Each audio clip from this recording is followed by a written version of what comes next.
गुरु प्यारी साध संगत जी, धन कृपाल जी, हम अभी जब तक जी रहे हैं तब तक नहीं जानते कि हमारी एक एक सांस कितनी कीमती है। हम दिन रात भागते हैं, पैसा कमाने के लिए हर समय भागा दौड़ी करते हैं, जी तोड़ मेहनत करते हैं।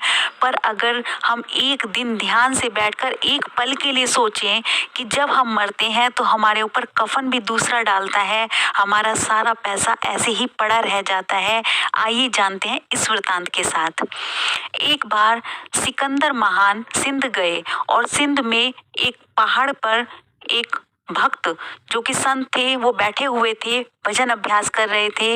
वो संत के उठने का इंतजार करने लगे, सोचने लगे कि मैं सिकंदर महान हूँ, संत को भी पता होना चाहिए। और जब संत की आंख खुली, वो अपनी समाधि से उठे तो उन्होंने कहा कि आप जानते हैं मैं कौन हूँ। जब ये वचन उन्होंने उस राजा के मुंह से सुने तो समझ नहीं पाए, कहने लगे आप कहना क्या चाहते हैं। उन्होंने कहा क्या आपने सिकंदर महान का नाम सुना है, मैं वही हूँ। इस पर संत जी ने अपनी आंखें कुछ पल के लिए बंद की और फिर से आंखें खोली और उनसे कहा कि मैं पूरे शमशान की यात्रा करके आ गया, वहां पर तो बहुत से सिकंदर हैं, तुम कौन से सिकंदर हो। इस पर उस सिकंदर को बहुत गुस्सा आया और कहने लगा, उसने 9 लाख की अंगूठी पहनी हुई थी, उसने कहा मैं 9 लाखा सिकंदर हूँ, देखो मैंने 9 लाख की अंगूठी पहनी है। इस पर संत जी ने कहा कि ठीक है मैं फिर से देखता हूँ। उन्होंने अपनी आंखें बंद की और कुछ पल में फिर से आंखें खोलकर कहा कि शमशान भूमि में 9 लाख तो छोड़ो, अरबोपति सिकंदर पड़े हैं जिन्होंने अरबों का सामान पहना हुआ था, पर आज उनके पास कुछ भी नहीं है। आज वो ऐसे ही वहां कब्रों में दफन है, उनके पास कुछ भी नहीं है। बहुत कुछ उन्होंने कमाया था। सुनकर सिकंदर थोड़ा सा झुंझुलाया और वहां से चलने लगा। इस पर संत जी कहने लगे कि सुनो सिकंदर, जो भी तुम हो, अब से कुछ ही दिनों बाद तुम्हारी मृत्यु निश्चित है, मैं वह भी देख चुका हूँ, तुम्हारी मृत्यु का सत्य है। तो इस पर सिकंदर हंसने लगा, कहने लगा ऐसा कैसे हो सकता है, मैं बिल्कुल ठीक ठाक हूँ, आपके सामने खड़ा हूँ, ऐसा हो ही नहीं सकता कि मेरी मृत्यु आ जाए।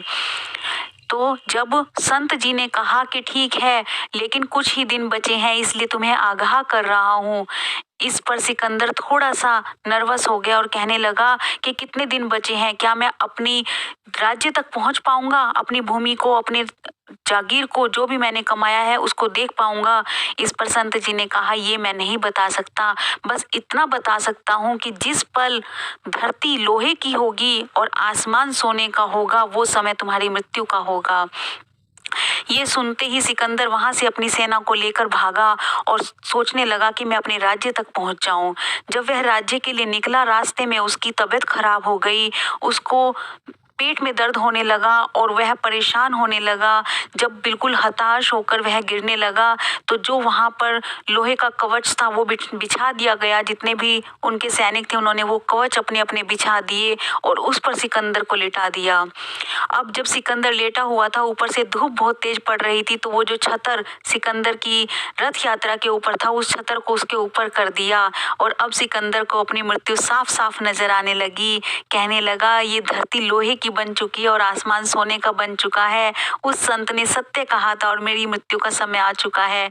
इस पर वह अपने मंत्री से कहता है कि मैं अपनी आधी जायदाद तुम्हें दे दूंगा, एक बार मुझे मेरे राज्य को दिखा दो।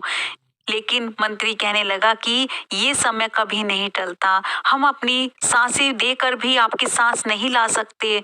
इस पर राजा कहने लगा कि मैं अपनी सारी जायदाद तुम्हें दे दूंगा, मुझे एक बार मेरे राज्य तक ले चलो।